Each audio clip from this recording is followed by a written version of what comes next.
프란치스코 교황이 4박 5일간의 일정을 모두 마치고 바티칸으로 향했습니다. 마지막까지도 가장 낮은 곳에서 고통받는 이들과 함께 하셨습니다.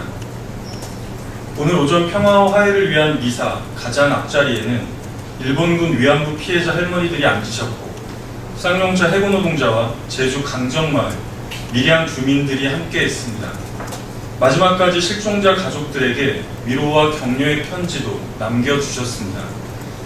우리 사회의 상처와 아픔에 대해서 따뜻한 사랑과 위로로 감동을 주신 교황께 깊은 감사를 드립니다.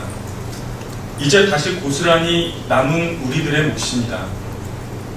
4월 16일 이후 모두의 바람에도 불구하고 조금도 달라지지 않았기에 이번 교황의 방한 이후에는 제발 달라져야 합니다. 혹여라도 청와대와 새누리당이 불편한 4박 5일이 지난 데 대해 안도의 한숨을 내쉬고 있다고는 생각하고 싶지 않습니다.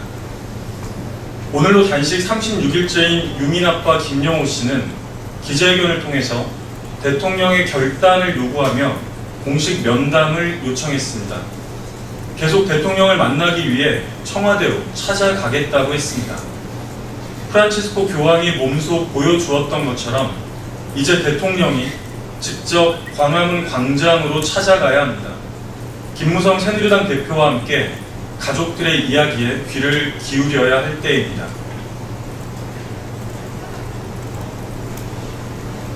두 번째입니다. 새누리당 김무성 대표가 오늘 최고위원회 자리에서 난데없이 현대자동차 노조의 파업을 걸고 넘어졌습니다. 모처럼 경제 살리기 분위기가 확산되는데 큰 지장을 주고 있다며 한국 경제가 위기를 탈출하는 데 찬물을 끼얹는 행위라고 맹비난했습니다. 이건 또 무슨 1970년대 개발 독재식 인식인지 귀를 의심할 지경입니다.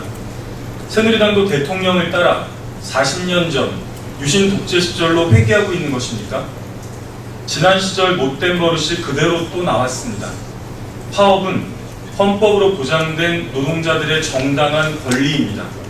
정부 당국과 집권 여당이 공연히 개입하여 왈가왈부할 영역이 아닙니다. 김무성 대표의 몰상식한 발언이야말로 헌법 유리는 물론 불필요한 사회 분열과 갈등만을 야기시킬 뿐임을 똑똑히 알아야 할 것입니다. 환율까지 거론하며 현대 기아차를 걱정하는 모습을 보노라면 과연 집권 여당의 대표인지 현대 기아차의 대변인인지 분간하기 어려울 정도입니다. 본분을 망각하고 노동자를 모욕한 김무성 대표는 즉각 1900만 노동자 앞에 정식으로 사과해야 합니다.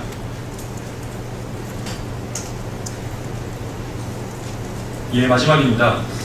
윤일병 폭행 사망 사건으로 물러난 권오성 총장의 후임으로 지난 11일 취임한 김요환 육군 참모총장의 첫 인사부터 무척이나 시끄럽습니다.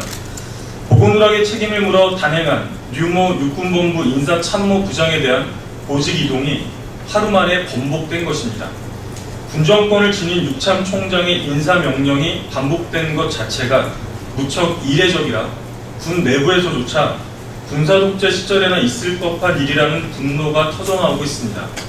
문제는 군 당국의 강력한 부인에도 불구하고 김관진 국가안보실장의 압력이 아니냐는 의혹이 거듭 제기되고 있다는 사실입니다. 김관진 실장의 국방장관 재임 시절 고속 승진했던 류 소장에 대해서 제 식구 챙기기를 했다는 것입니다. 사실이라면 김관진 실장은 본인의 책임을 은폐하려는 파렴치한 시도에 이어서 군 내부의 시정 조치마저 가로막고 있다는 말 아닙니까? 참담함을 넘어 분노스럽지 않을 수 없습니다. 대체 청와대와 군 당국은 현 사태의 심각함을, 자식을 군대에 보낸 부모의 안타까운 심정을 조금이라도 알고 있기는 한 것입니까? 이래서 세간에는 지휘부가 바뀌지 않으면 말짱 도루묵이라는 말이 떠도는 것 아니겠습니까? 김관진 국가안보실장을 즉각 경질하여 실질적 책임을 무겁게 묻고 일벌백계의 본으로 삼아야 할 것입니다. 이상입니다.